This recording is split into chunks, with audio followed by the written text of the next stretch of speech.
আসসালামু আলাইকুম প্রিয় দর্শক, বিদ্যুতের বিল নিয়ে, বিদ্যুতের বাড়তি বিল নিয়ে গত কয়েকদিন ধরে কিন্তু মিডিয়াতে নানা ধরনের কথাবার্তা হচ্ছে। অধিকাংশ মানুষের অভিযোগ হলো যে জুলাই মাসে হঠাৎ করে অনেক টাকা বাড়তি বিল চলে এসেছে এবং সেটা নিয়ে তারা প্রথমে আপত্তি করেছে।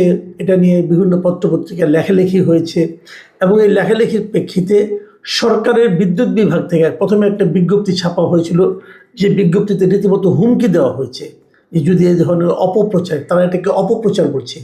তারা বলছে বিল যা হয়েছে ঠিক আছে, যারা এই সমস্ত আপত্তি করছেন তারা আসলে ভুল করছেন এবং মানুষের মধ্যে এক ধরনের বিভ্রান্তি ছড়াচ্ছেন। কাজেই এই ধরনের বিভ্রান্তি যারা ছড়াবেন তাদের বিরুদ্ধে আইনগত ব্যবস্থা নেওয়ারও হুমকি দেওয়া হয়েছিল। পরে আবার দেখলাম সেই হুমকিটা একটু চেঞ্জ করে তারা বিজ্ঞপ্তিটা নতুন করে ছেপেছে। ভালোই হয়েছে, বিদ্যুৎ বিভাগের জনগণের কাছ থেকে টাকা নিয়ে একাধিকবার বিজ্ঞপ্তি ছাপাচ্ছে পত্রপত্রিকায়, পত্রিকাগুলো লাভ হচ্ছে, তো করছে, তারা তাদের স্বাধীন মতো করছে। এখন প্রশ্ন হলো, সব মানুষ কেন এই বিদ্যুতের বিল নিয়ে আপত্তি করছে? যদি বিদ্যুতের বিল ঠিকই থেকে থাকে তাহলে আপত্তিটা কেন? এর মাঝখানে বিদ্যুৎ মন্ত্রী যিনি আছেন, ওনার একটা ইন্টারভিউ, ঠিক না, একটা রিয়াকশন দেখলাম মিডিয়াতে, ভিডিও দেখলাম একটা। উনি অত্যন্ত বিরক্ত এবং উনি বিরক্ত হয়ে উনি বলছেন যে একটা এরকম অভিযোগ ছিল, সেখানে আমরা লোক পাঠিয়েছিলাম, সেই বাসায় দুটো এসি চলে, তারপরে ফ্যান চলে, তারপরে ফ্রিজ চলে, তারপরে ব্লেন্ডার চলে, তাদের বিল এসেছে 7,000 টাকা। তো 7,000 টাকা দিয়ে এতগুলো জিনিস চালানোর জন্য পৃথিবীর কোথায় আপনি পাবেন? আর তো আমার কাছে না ওনার কথাটা, মানে ওনার কথা বলার যে ভঙ্গি, যে অ্যাটিচিউড, যে ওনার, আমার কাছে খুবই আপত্তিকর মনে হয়েছে। আমি কেবল ওনাকে প্রশ্ন করতে চাই, ভাই, যাদের বাসায় দুটো এসি আছে, দুটো এসি কি 24 ঘন্টা চলে? অনেকে কিন্তু বাধ্য হয়ে, বা যে বাসায় অসুস্থ লোক আছে অথবা শিশু আছে অথবা নানা ধরনের লোকজন যারা আছে, তারা একাধিক এসি কিন্তু কেনেন না, আমি তা বলবো না। এসির ব্যবহার আগের তুলনায় অনেক বেড়েছে, এটাও আমি অস্বীকার করবো না। কিন্তু যারা এসি কেনেন তারা কি সারাক্ষণ এসিটা চালিয়ে রাখেন? আমার তো ধারণা যে কোনো বাসা যারা বেশি, যেমন আমি আমার উদাহরণ দিয়ে বলি, আমার বাসায় ভাই দুটো এসি আছে। আমার এসি কিন্তু আগে ছিল না, এটা আমি রিসেন্টলি কিনেছি। আমি রেকর্ডিং করার সময় এসিটা লাগে, এসি কিনেছি, আর আমার বেডরুমে একটা এসি আছে। কিন্তু আমার এই দুটো এসি কখনো টানা 5-6 ঘন্টা চলেছে কিনা আমার সন্দেহ, কখনোই না। তাহলে যারা এসি চালান, উনি যে দুটো এসির হিসাব দিলেন, 7,000 টাকার বিল কেন আসবে না? আসবে না। উনি আবার উদাহরণ দিয়ে বললেন, পৃথিবীর কোন দেশে এই টাকা দিয়ে, এত কম টাকা দিয়ে এতগুলি জিনিস চালানো যায়? প্রথমত আমার কথা, ওনার 1 নম্বর এসি সারাক্ষণ চলে না। যেটা ব্লেন্ডারে কত ওয়াট খরচ হয় আমি জানি না, খুবই কম হওয়ার কথা। আর ব্লেন্ডার কোনো বাসায় দেখেছেন যে সারাদিন ব্লেন্ডার ঘুরতে থাকে? ব্লেন্ডার তো আপনি যখন কোনো একটা কিছু ক্রাশ করবেন তখন চালাবেন, তাই না? এটা তো সারাদিনে 10 মিনিটে চলে কিনা আমার সন্দেহ। উনি একটা হিসাব দিয়ে দিলেন। আমি বরং এই মন্ত্রী সাহেবকে বলতে চাই, দেখেন ভাই, আপনারা তো সরকার গঠন করেছেন, সরকারের দায়িত্ব কিন্তু কেবল বিল আদায় না, একটা মানুষের মধ্যে সেই বিল দেওয়ার সক্ষমতা তৈরি করাও সরকারের দায়িত্বের মধ্যে পড়ে। আপনারা কি এই সময়ে আপনার দায়িত্ব নেন 6 মাসের মধ্যে বিদ্যুতের দাম বাড়িয়েছেন না? বাড়িয়েছেন। জুন মাসে বিদ্যুতের দাম বাড়িয়েছেন এবং অ্যাভারেজে প্রায় 17% দাম বাড়িয়েছেন। মানে আগে যদি 100 টাকা দেওয়া হতো, এখন সেটা 117 টাকা দেবে, এই সিস্টেম আপনারা করেছেন। এই সময় কি মানুষের আয় বেড়েছে? আয় বাড়ানোর ব্যবস্থা করতে পেরেছেন আপনারা? মানুষের ব্যয় বাড়ানোর দায়িত্ব যদি আপনাদের হয়, মানুষের আয় বাড়ানোর দায়িত্ব তো আপনাদের, আপনারা কি সেই দায়িত্বটা পালন করতে পেরেছেন? সরকার যখন যে হবে, তার কাজটা কি? কেবল মানুষের কাছ থেকে পকেটের মধ্যে হাত ঢুকিয়ে টাকাটা নেওয়া, নাকি মানুষের পকেটে যাতে আরো বেশি টাকা আসে তার ব্যবস্থা করে দেওয়া? খালি ওই নীলকরদের মতো কথা বললে তো হবে না। দেখুন, এই বিদ্যুৎ বিল নিয়ে যে সংশয়টা, তারা যেটা বলার চেষ্টা করছে সরকার, যে মানুষ অহেতুক চিৎকার চেঁচামেচি করছে, আসলে বিদ্যুৎ বিল বাড়ানো হয় নাই, কিছু হয় না এরকম।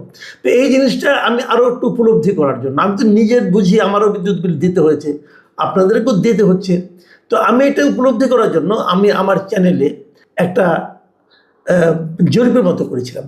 সেখানে আমার প্রশ্নটা ছিল, আমি আপনাদের একটু পড়ে শোনাই। প্রশ্নটা ছিল যে অনেকে অভিযোগ করেছেন গেল মাসে তাদেরকে বাড়তি বিদ্যুৎ বিল ধরিয়ে দেওয়া হয়েছে, বিপরীতে সরকারের বিদ্যুৎ বিভাগের এমন অভিযোগ অস্বীকার করেছে।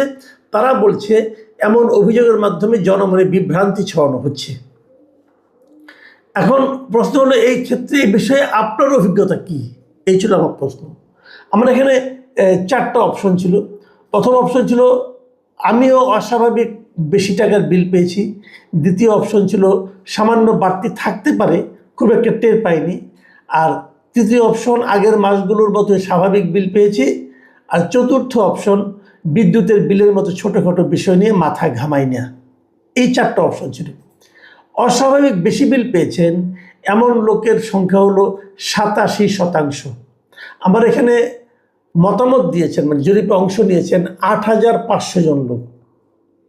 8500 জনের মধ্যে 87% লোক বলছেন যে তারা অস্বাভাবিক বেশি টাকার বিল পেয়েছেন, আর সামান্য বেশি বলছেন 7%, স্বাভাবিক বিলের কথা বলছেন 4%, আর এটা নিয়ে মাথা ঘামান না এমন লোক হলো 3%।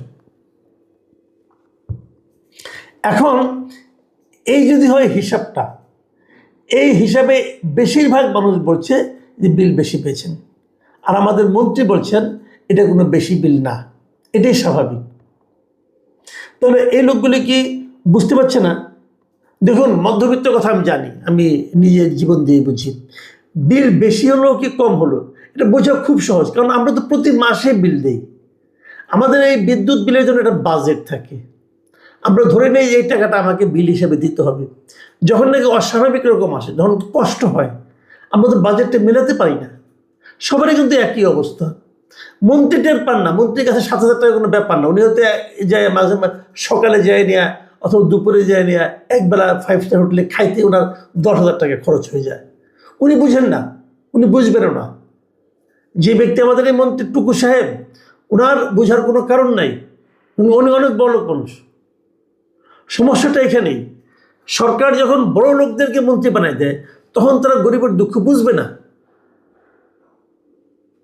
তো তারা তো বুঝে, তাদের কাছে তো 7,000 টাকা কোনো টাকাই নেই।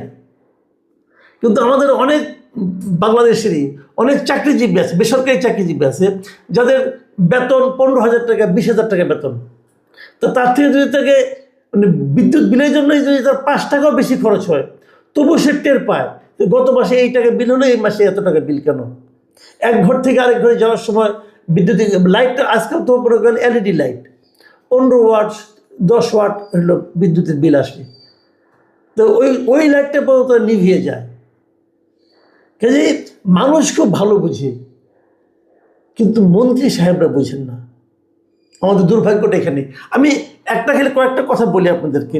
আমি এই যে জরিপটা করেছিলাম না, এখানে কমেন্টের একটা অপশন ছিল, প্রায় 100 কমেন্ট এখানে পড়েছে। আমি কয়েকটা কমেন্ট আপনাদের একটু পড়ে শোনাতে চাই, তাহলে আপনি বুঝবেন যে বাস্তবতাটা কি।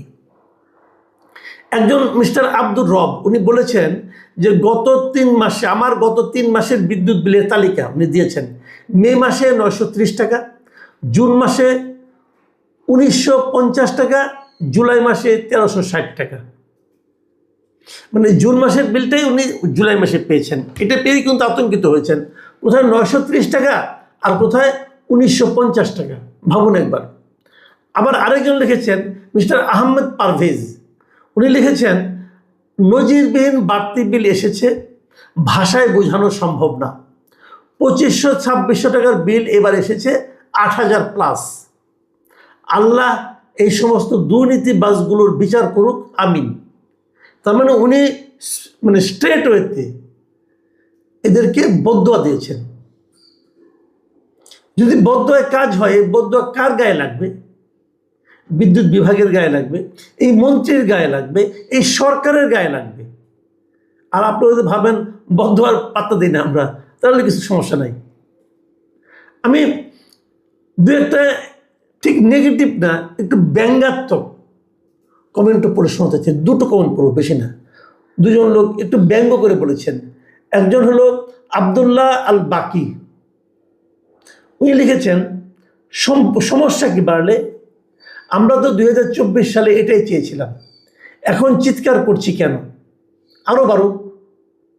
দেখুন, একটা সিম্পল বিষয়, কিন্তু আপনাদের এই যে আপনার দাম বাড়ানো, মানুষের গায়ে লাগানো, এটাকে ওনারা কোথায় নিয়ে যাচ্ছেন? ওনারা নিয়ে যাচ্ছেন একটা রাজনৈতিক পট পরিবর্তনের মধ্যে নিয়ে যাচ্ছেন। হয়তো ওই সরকার থাকলেও পারত, কিন্তু লোকে কিন্তু এভাবে বিচার করে। আপনারা যখন না পারবেন, তখন লোকে অতীতের সঙ্গে আপনাদেরকে কম্পেয়ার করবে। এই জিনিসটা আমি বারবার সরকারকে বলছি, বিভিন্ন সময় বলছি যে ভাই, আপনাদের বেশি সতর্ক থাকতে হবে। এই কারণে ঠিকই এই কাজটা তারা কিন্তু মানুষ কিন্তু করছে। আমি আরেকটা কমেন্ট পড়ছি, এটা লিখেছেন মৃন্ময়ী শশী। তিনি লিখেছেন, বিল যাই আসুক, আসার খবর হচ্ছে বর্তমানে কোনো চোর নেই এই দেশে। আলহামদুলিল্লাহ, চোরগুলো সব ডাকাতে পরিণত হয়েছে। ডাকাতগুলো আসলে চোরের ছদ্মবেশে ছিল কিছুদিন, কিন্তু বেশ একটা সুবিধা করতে পারে নাই। নির্বাচনের পর বিসমিল্লাহ বলে নেমে পড়েছে। তাদের কার্যক্রমে এখন পর্যন্ত বড় কোনো বাধা আসে নাই, আশা করি তার সম্ভাবনাও কম। তাদেরও প্ল্যানারদের সুস্বাস্থ্য কামনা করছি, আমিন। দেখুন, এটার মধ্যে উনি কিন্তু এক ধরনের ব্যঙ্গ করেছেন বর্তমান যারা সরকার আছেন তাদেরকে। এই জিনিসগুলো কিন্তু আপনাদের জন্য আসতেই থাকবে উপহার হিসাবে। মানুষ এভাবে বিবেচনা করে। আপনারা হয়তো ভাবছেন আমি মাত্র 17% বিদ্যুৎ বাড়াইছি, ভাবছেন হয়তো, কিন্তু সেই 17% যে যায়নি একটা ফ্যামিলির জন্য কতটা বাড়তেছে। আপনি বেতন বাড়ান নাই 1%, বিদ্যুতের বিল বাড়তেছে 17%। যখন আপনি বিদ্যুতের বিল 17% বাড়াবেন, তখন এই বাড়তি বিলটা প্রত্যেকটা পণ্যের মধ্যে যে পড়বে। জ্বালানির দাম বাড়া মানে যত রকম পণ্য বাজারে আছে প্রত্যেকটার মধ্যে দাম, এটা 17%। যদি বিদ্যুৎ বাড়ান, ওখানে যে কমপক্ষে 30% বাড়বে। বাজারে যে দেখেন মাছের দাম, সবজির দাম, ভোগ্য পণ্যের দাম, তৈজসপত্রের দাম, সব কিছুর দাম কিন্তু একই হারে বাড়তে থাকবে। তার মানে পুরো জীবনযাত্রার ব্যয় বেড়ে যাবে কমপক্ষে 30%। মানুষের আয় বাড়তেছে না, তো আয় না বাড়লে আপনি কিভাবে এটাকে ম্যানেজ করবেন? দেখুন, বিদ্যুতের দাম জুন মাসে বাড়ানো হয়েছে, আমি বলেছি সেটা। এখন বিদ্যুতের দাম কত জানেন? যদি আপনি 50 ইউনিটের কম খরচ করেন, তাহলে আপনার বিদ্যুতের বিল হবে প্রতি ইউনিটের দাম 5 টাকা 32 পয়সা।